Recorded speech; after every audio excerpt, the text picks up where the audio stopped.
Here we complete our discussion on concepts for theories of covalent bonding from Chapter 11.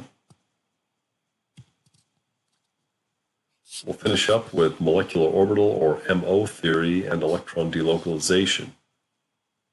We're going to add in a section from Chapter 12, that is Section 12.6, the solid state, but we're not going to cover crystal structures and other properties of solids.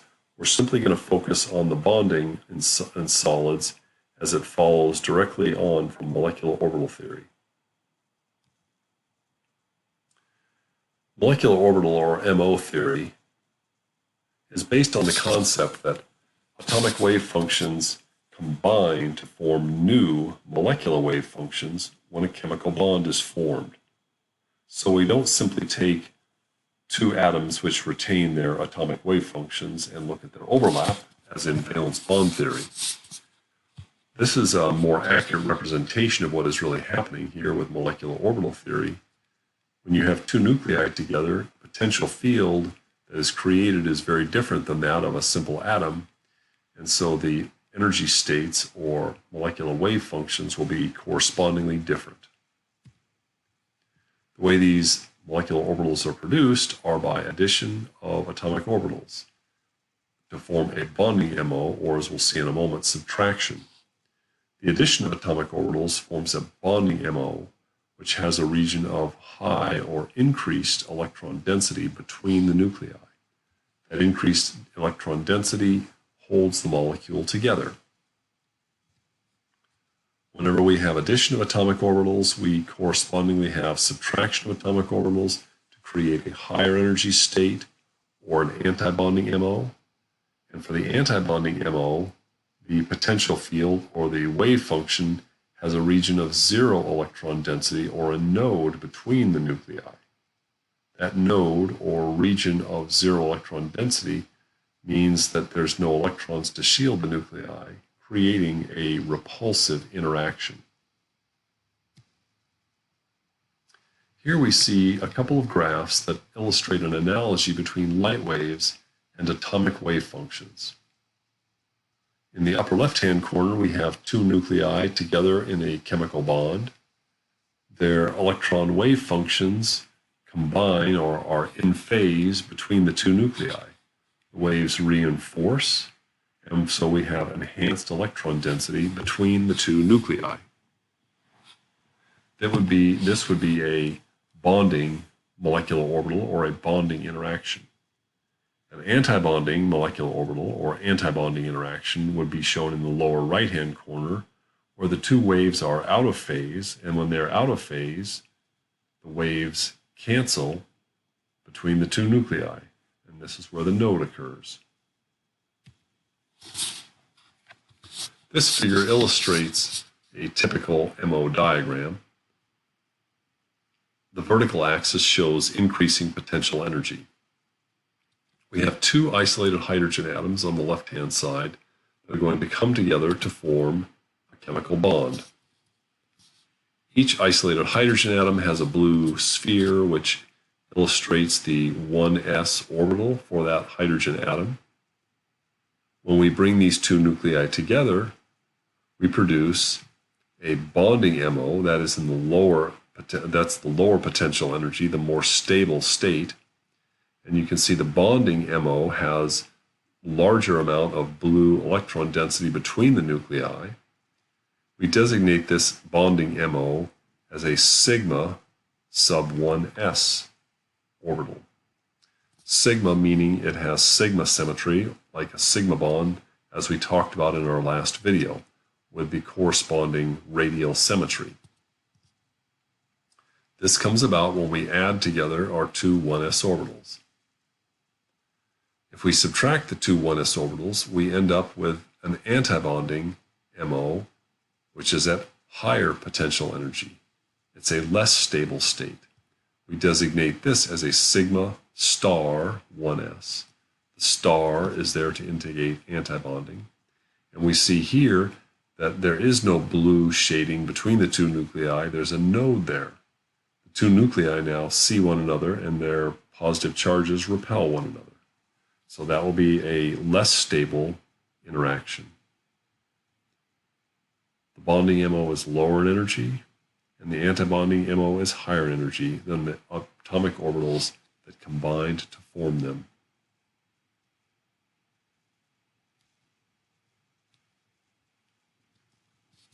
In producing molecular orbital diagrams, an MO diagram, just like an atomic orbital diagram, shows the relative energy and the number of electrons in each MO. So just like we've had atomic orbital diagrams or valence orbital diagrams, now we will have molecular orbital diagrams. The molecular orbital diagram also shows the atomic orbitals from which each MO is formed. We'll have dotted lines that show what atomic orbitals correlate with what molecular orbitals. And here's an important equation that you will use. The bond order is calculated as follows. The bond order is equal to 1/2 of the number of electrons in bonding MOs minus the number of electrons in antibonding MOs.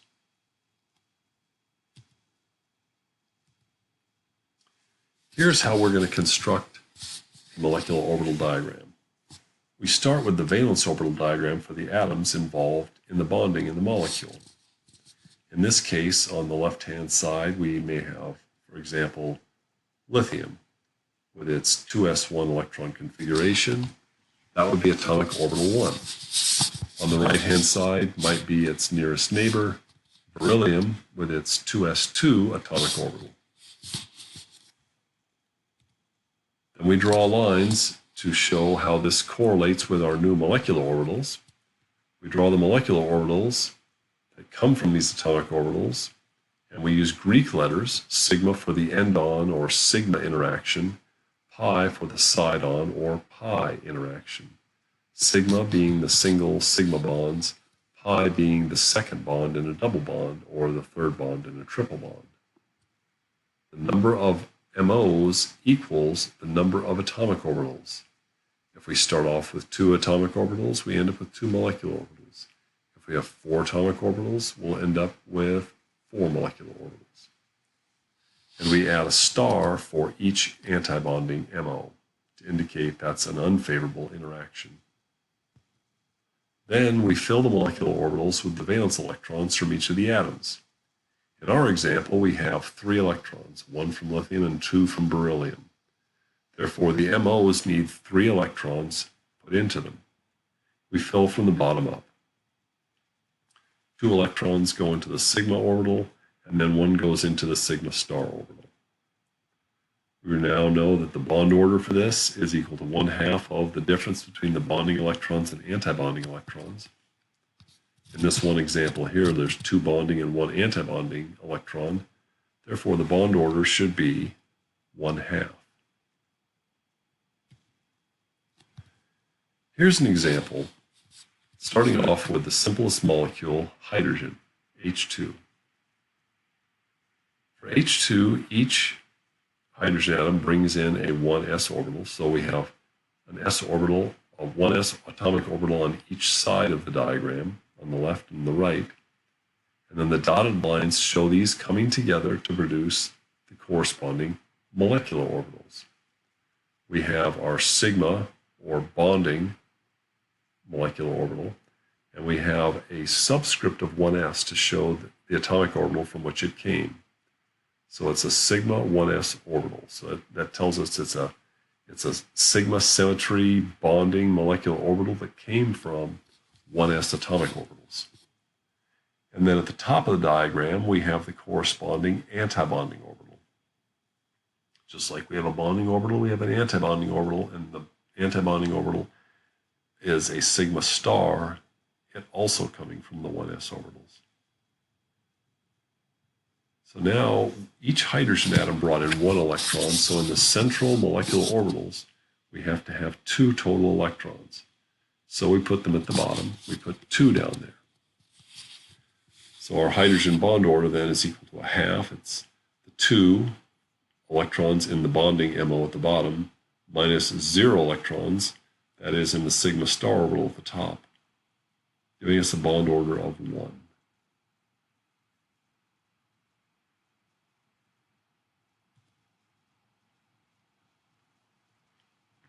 Electrons in molecular orbitals are handled just like they are in atomic orbitals. Electrons are placed in MOs in the same way we do it in atomic orbitals. The MOs are filled in order of increasing energy. That's reminiscent of off-bow for atomic systems. An MO can hold a maximum of 2 electrons with opposite spins. That's reminiscent of the Pauli principle for atomic systems. Orbitals of equal energy are half filled with parallel spins before pairing spins. This is reminiscent of Ohm's rule for atomic systems. A molecular electron configuration shows the type of MO and the number of electrons each contains.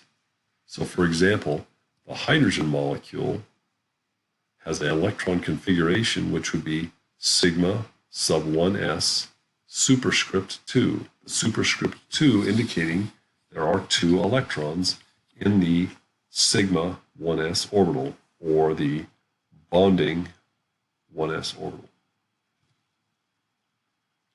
Now let's move to a little more complex system. We'll start off first with the helium dimer cation, that is He2+. We can produce this by taking one atom of helium, and the atomic orbital for helium is going to be a 1s orbital that is completely filled, so it's an electron configuration of 1s2. And then on the right-hand side, we can take a helium cation, which will have an atomic orbital that has 1 electron in it. It's a 1s1 electron configuration. If we bring each of these 2 atomic orbitals on the left and on the right together, we form the molecular orbitals in the center. We form a sigma, or bonding 1s orbital, and then a sigma antibonding 1s orbital. So we have a lower, more stable bonding orbital and a higher, more unstable antibonding orbital. Now for helium-2 cation, there are 3 electrons, 2 from the helium atom and 1 from the helium cation. So we need to put 3 electrons into our molecular orbitals in the center. So we can fill the lower one with 2 electrons, and then the third one needs to go into the upper orbital. So that tells us we have 2 bonding electrons, and we have 1 antibonding electron. So in this case, the bond order should again be a half, right? Because it's a half of 2 minus 1. 2 minus 1 is 1, a half of 1 is a half. And the molecular electron configuration then would look like the lower line here, sigma 1s with 2 electrons, sigma star 1s with 1 electron.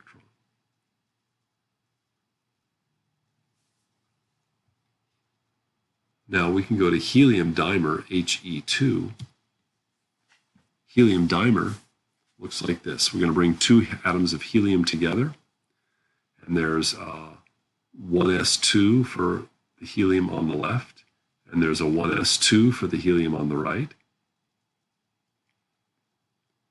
And then if we bring these 2 atoms together, we get the same molecular orbital diagram as we had for our helium dimer cation case. We have a bonding, or sigma 1s orbital that's lower in energy, and then an antibonding sigma star 1s orbital that is higher in energy.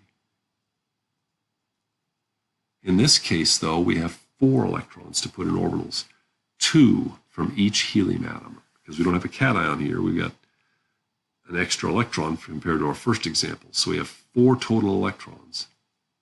That tells us that we need 2 electrons in the sigma 1s and 2 more electrons in the sigma star 1s. So our bond order then is a half of 2 minus 2. 2 minus 2 is 0. Half of 0 is 0. The helium-2 bond order is 0. There's no bond there. So this is not a stable system. When the bond order is 0, there's no bond. And so we have a molecular electron configuration of sigma 1s2, sigma star 1s 2.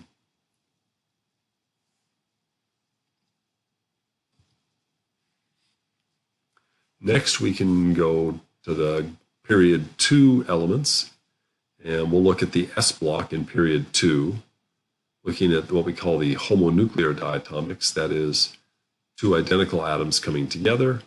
So first, on the left-hand side, we have lithium dimer, that is Li sub 2. Li sub 2 is a molecule. It's been made before. Turns out it does exist and is stable.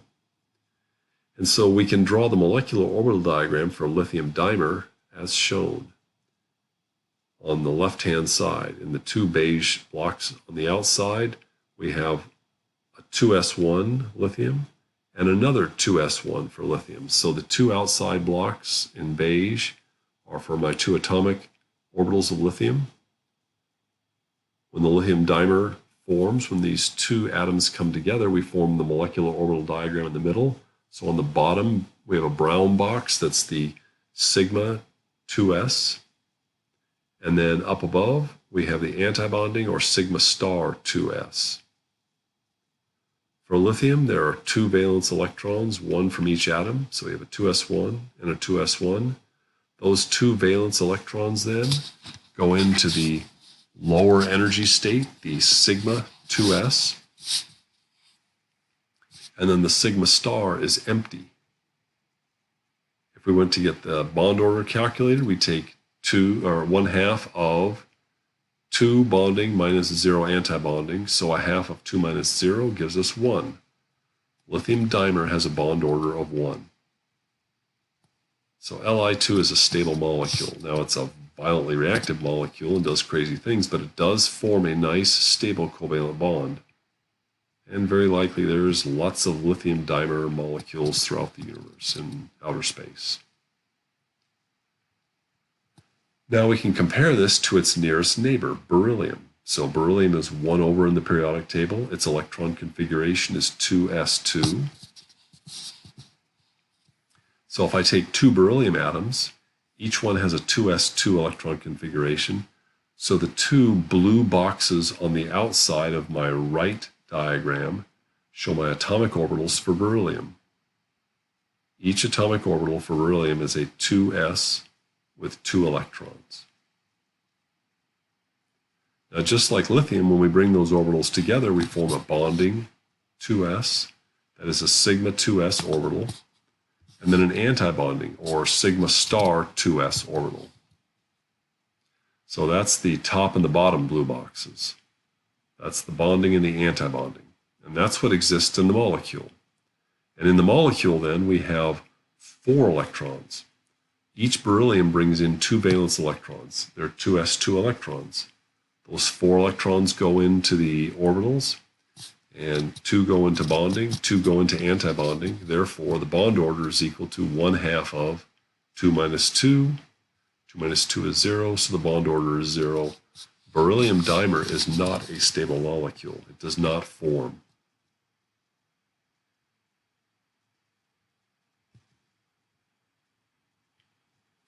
We can continue on for the remainder of period 2, and we can go through the P block from boron over to neon. So boron, carbon, nitrogen, oxygen, fluorine, and neon.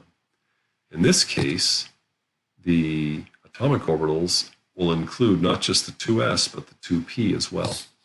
So here's an illustration of how p orbitals can interact. So again, we see energy on our vertical axis, and the lower panel shows side-on interactions between py. If I add together 2 py orbitals, you see we get a pi 2p bonding, and that's going to be a pi side-on interaction.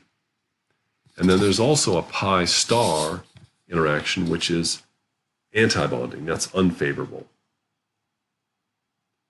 That's panel B. Now, panel A is above that. Of course, panel A and panel B are on different axes. They're not the same energy. So px and py are not higher in energy than px's are not higher in energy than the py's. So panel A up above is a separate figure. Now we're taking two p orbitals and bringing them together end-on. This would be like fluorine. So when F2 bonds together, the two px orbitals that are half-filled come together, and in the molecule that you produce, you get a sigma interaction because it's an end-on or radially symmetric interaction. Remember, the interaction between those two orbitals is like a circle, but then the resulting molecular orbital needs to look like a circle.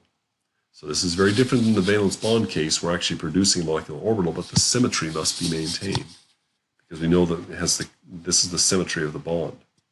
So we form a sigma sub 2p molecular orbital. That is the bonding version.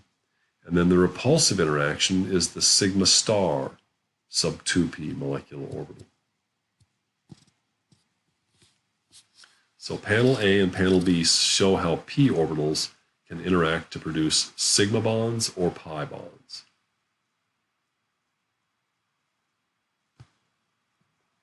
Here then is the two types of molecular orbitals that can occur for the period 2 homonuclear diatomics, from boron dimer over to neon dimer.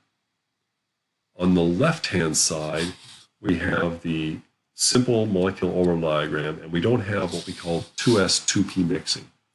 In other words, the two s's simply combine, and two 2s's on the lower part of the left-hand panel, the white boxes, combine together to form a sigma 2s, that is the bonding orbital, and then a sigma star 2s, that is the anti-bonding orbital. Then up above, we have the 2p orbitals. And the 2p orbitals can interact either end-on or side-on. There's one end-on interaction, and that end-on interaction produces the sigma 2p bonding and the sigma star 2p anti-bonding orbital. And then there are two other p orbitals, and they can interact side-on, and that gives us either the pi 2p, and you notice there's two orbitals that are pi 2p, or we get the pi star 2p, and there are two orbitals for that.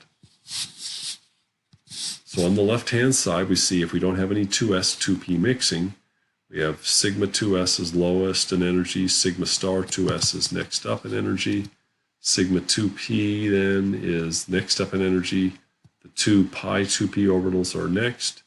The next up increasing in energy is the two pi star orbitals. And finally, the highest energy is the sigma star. This could apply for the entire period 2, and if we were looking simply at lithium dimer or beryllium dimer, we would only concern ourselves with the lower part of the left-hand figure. And that 2s and 2s interaction to form the sigma 2s and the sigma star 2s looks just like what we saw a moment ago for the lithium and the beryllium dimer. So this MO diagram is just the lower part of this left-hand diagram. The upper part includes the P block for period 2 homonuclear diatomics, and that's when we have more electrons.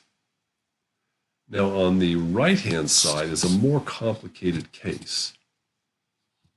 2s and the 2p orbitals are actually close enough that their wave functions can begin to interact in terms of their energy states. And so here we see that the 2s, the sigma 2s is stabilized. The sigma star 2s is actually a little lower in energy. But then the sigma 2p's are raised in energy. The pi 2p's are lowered slightly. These produce these relative orderings. You don't need to memorize these, but you should be familiar with how the orbitals fill in this diagram. So we find out that for oxygen, fluorine, and neon, that is the later members of period 2, they follow the left-hand MO diagram. And for boron, carbon, and nitrogen, they follow the right-hand molecular orbital diagram. Here then we see all of the homonuclear diatomics from boron through neon And for each column in this table, then, we have the molecule at the top. Next, down in blue, we have the MO diagram. So let's take boron as a starting example. Boron has 3 valence electrons. So each boron atom brings in 3. That gives us 6 total valence electrons. If we're going to fill them up then, just using off-bow, we put in 2 electrons in the sigma 2s, 2 electrons in the sigma star 2s, and then the final 2 electrons go into the pi 2p orbitals. And following Hund's rule, their electrons are unpaired and parallel. So you see, if we calculate the bond order here, we've got 4 total electrons in bonding orbitals and 2 in antibonding orbitals. So 4 minus 2 is 2, 1/2 of 2 is 1. That tells us the bond order for boron dimer should be 1, and indeed that's what the bond order is. You can see the bond energy is listed here. It's a moderate bond energy and a little bit longer bond length. What's also interesting is boron dimer, that molecule, is paramagnetic. So we can start to see that molecules now can be magnetic. At the bottom is the valence electron configuration. In this case, for boron dimer, it would be a sigma 2s 2, sigma star 2s 2, pi 2p 2. Next, we can move over one element to carbon. So we're looking at carbon dimer, C2. And this, again, you can see the orbital diagram is here. We've got 8 total electrons, 4 from each carbon atom. So 2 go into the sigma 2s. The next 2 go into the sigma star 2s. And the final 4 go into the 2 pi 2p orbitals. In this case, if we want to think about bonding, there are going to be 6 electrons in bonding orbitals, 2 in antibonding. 6 minus 2 is 4. 1/2 of 4 is 2. This tells us the bond order for carbon dimer, C2, should be 2. And in fact, if you see in brown, the bond energy is significantly higher than it is for boron dimer, and the bond length is shorter. This molecule has all its electrons paired, so it is a diamagnetic molecule. And the valence electron configuration is sigma 2s 2, sigma star 2s 2, pi 2p 4. The next element over is nitrogen molecule, N2. Each nitrogen brings in 5 electrons. We have 10 total electrons to put into our MOs. So that means the first 2 go in the sigma 2s, the next 2 go in the sigma star 2s, the next 4 go into the pi 2p, and finally the last 2 go into the sigma 2p. This tells us that we have 8 electrons in bonding orbitals and 2 electrons in antibonding orbitals. 8 minus 2 is 6. 1/2 of 6 is 3. Therefore, the bond order is 3. And you can see that this has the highest bond order of any of the period 2 diatomics. And the bond length is the shortest. All the electrons are paired, therefore the molecule is diamagnetic, and the electron configuration is shown below. The last 3 diatomics show no 2s 2p mixing. So for oxygen, we have 12 electrons, and you can see they're going to go into the 2s. Then the next 2 go into the sigma 2s, star 2s. The next 2 go into the sigma 2p. The next 4 go into the pi 2p. And then we have 2 remaining electrons, and there's 2 available pi star 2p's, so the electrons go into separate orbitals. If we take the sum of all the electrons, we've got 8 bonding electrons, and we have 4 antibonding electrons. 8 minus 4 is 4. 1/2 of 4 is 2. Therefore, the bond order is 2. And you can see that its bond strength is, again, higher than a single bond. Bond length is a bit shorter. What's interesting is oxygen has unpaired electrons. There's 2 unpaired electrons, so oxygen is paramagnetic. It tells us that our atmosphere is actually paramagnetic. It will stick to or be attracted to a magnetic field very slightly. The valence electron configuration is shown at the bottom. For fluorine, we've got 14 electrons shown filling as they are.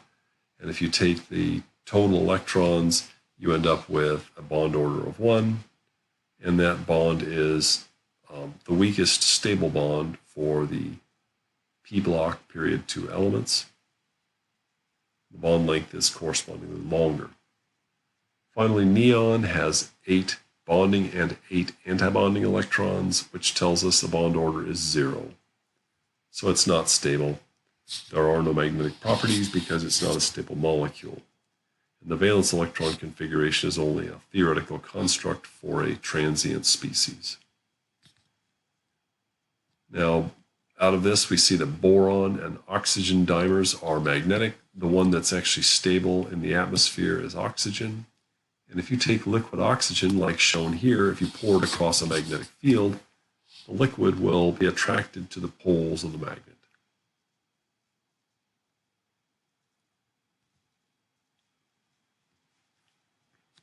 Finally, let's look at 2 molecules that showed resonance structures from chapter 10. Benzene was shown in your textbook in one of your figures as C6H6. It's a circular molecule. So it's a ring of 6 carbon atoms. And there were 2 resonance structures where the double bonds flipped back and forth.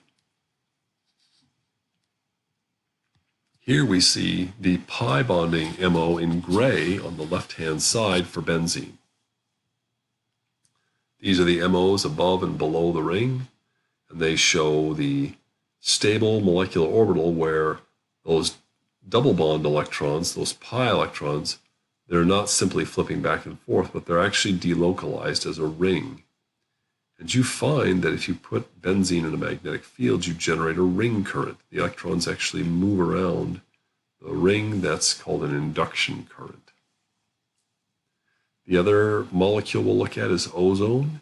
If you remember from the video, we had ozone, from chapter 10 video, we had ozone with 2 resonance structures, one with a double bond on the left side and one with a double bond on the right side. In reality, we have a molecular orbital where the 2 electrons are delocalized across 3 atoms. And so it looks like a banana, kind of a banana bond.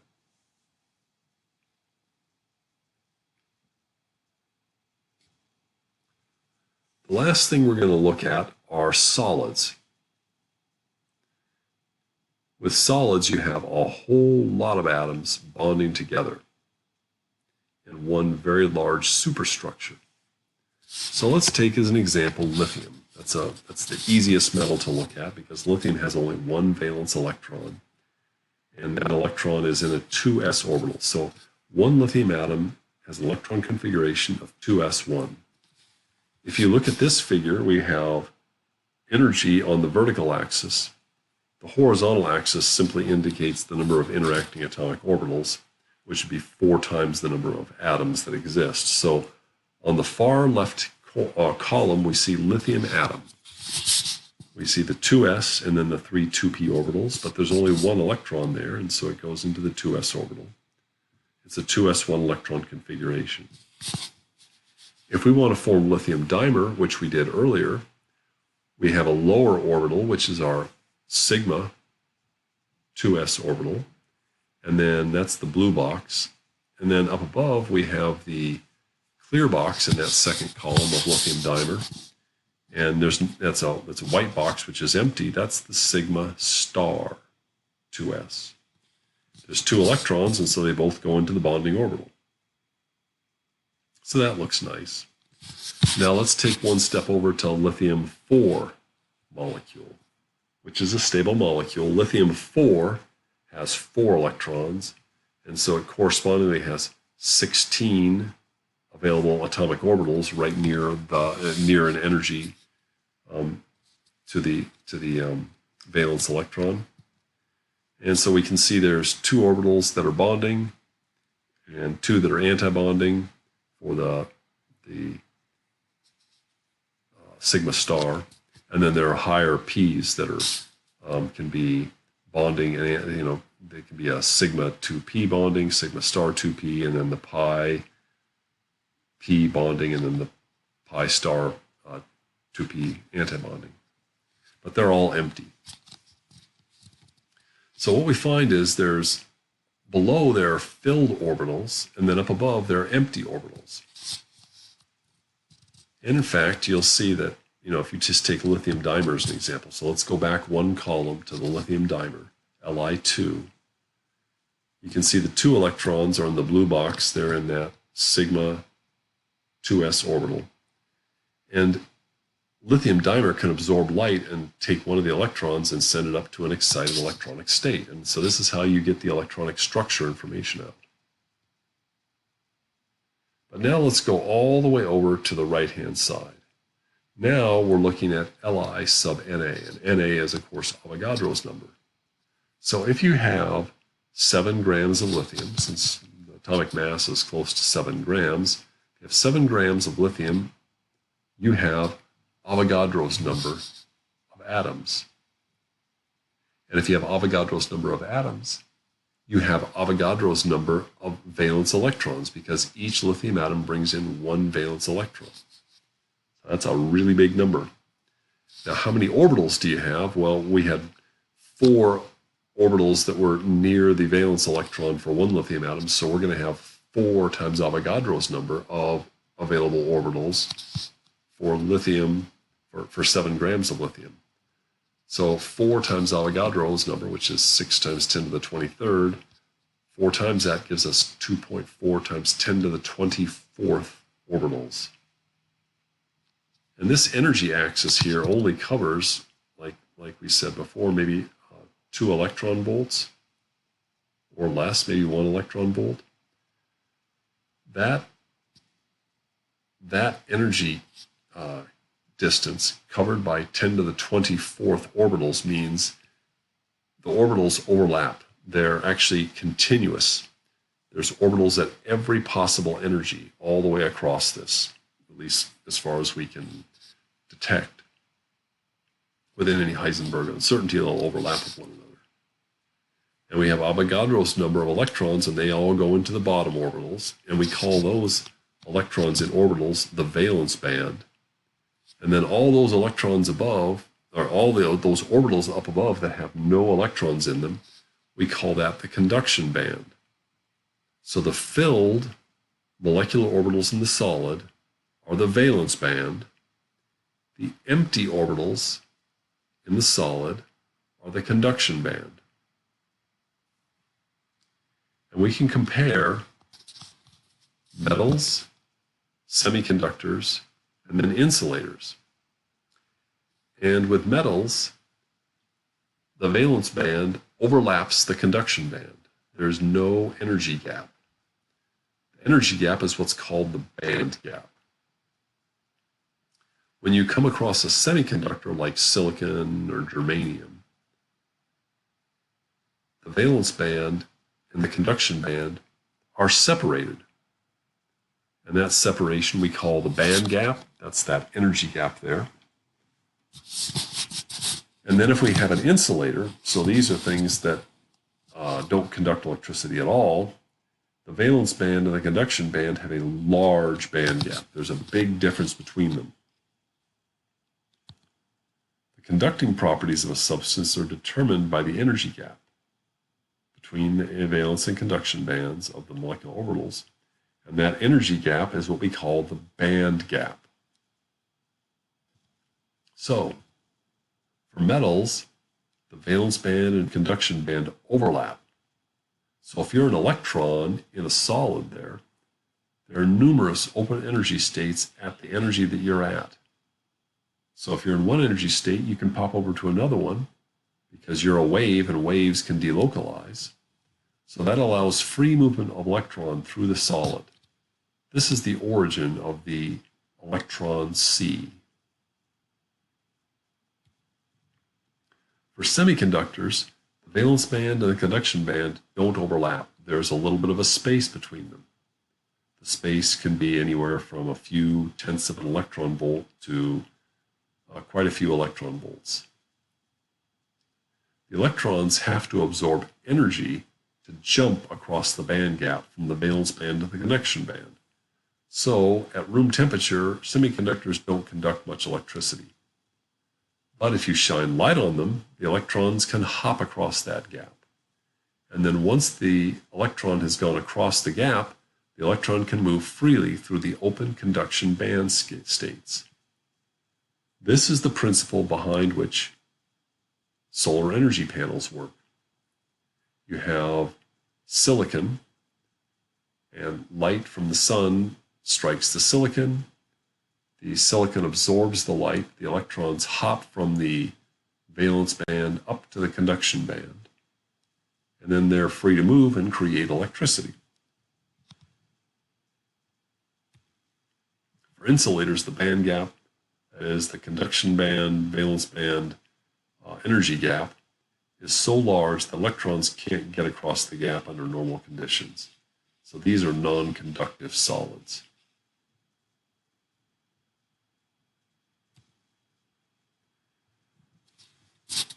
All of your electronic devices are based on silicon.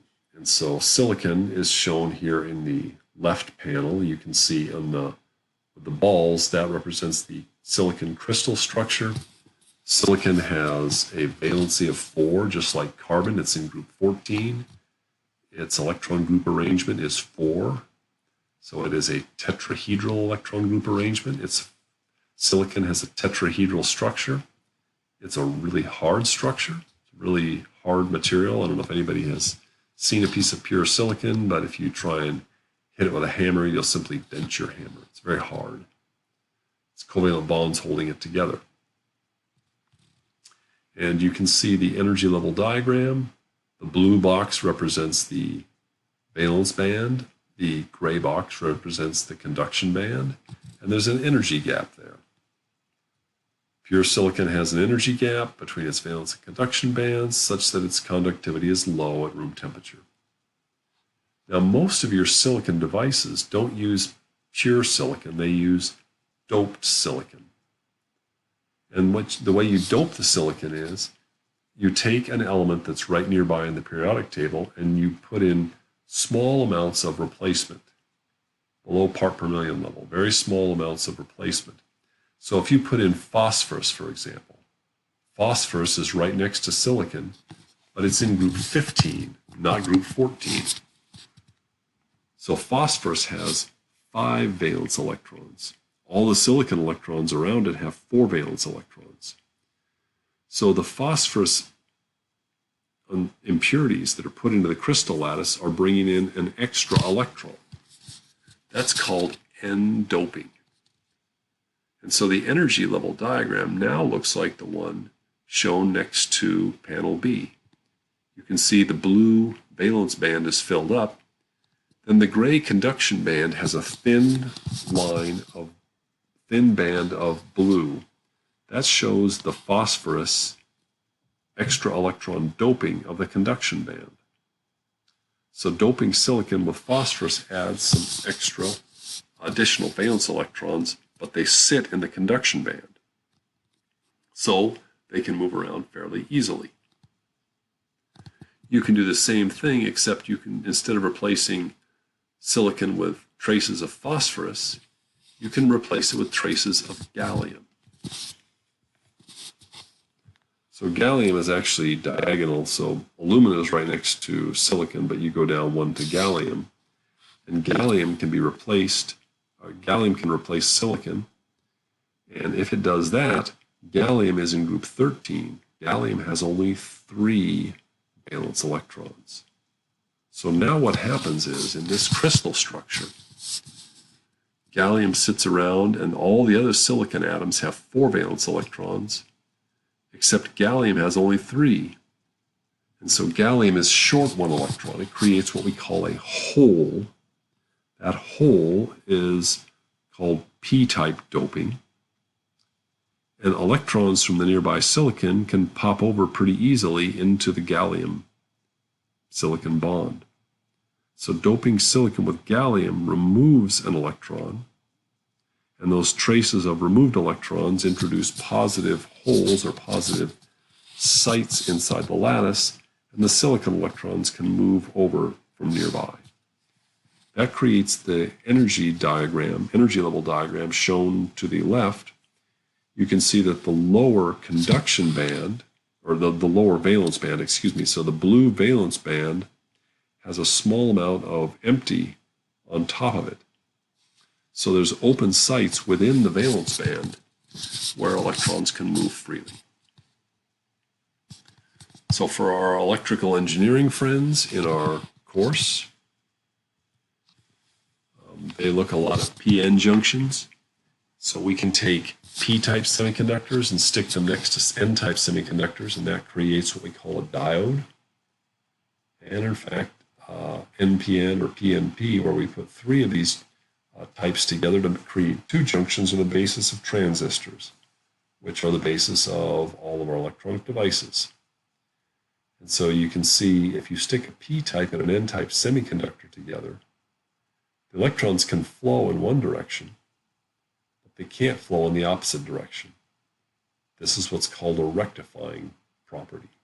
So electron flow can only go in one direction. So placing a p-type semiconductor adjacent to an n-type semiconductor, that is, taking the two solids and fusing them together, creates this p-n junction, where electrons can flow freely in the n to p direction, but not from the p to n direction.